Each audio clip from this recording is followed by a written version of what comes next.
Meron lang dalawang tao dito sa mundo na kailangan mong pabilibin. Hindi ito ang iyong ina. Hindi ito ang iyong ama. Hindi ang mga anak mo. At hindi ang asawa mo. Ito ay ang batang ikaw at ang matandang ikaw.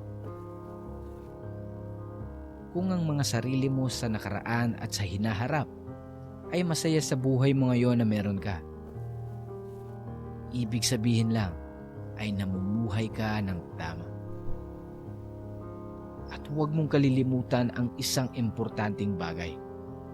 Tandaan mo, tamang landas ang tinatahak mo kung sa tingin mo proud ang Diyos sa iyo. Ang misyon ng GL Projects ay gawing disiplina ang inyong mga motibasyon sa pamamagitan ng mga aral na aming ibinabahagi. Kaya kung sa amin, ikaw ay nakasubaybay, mabuhay. Dahil dito, ikaw ay matututo tungkol sa mga aral ng buhay.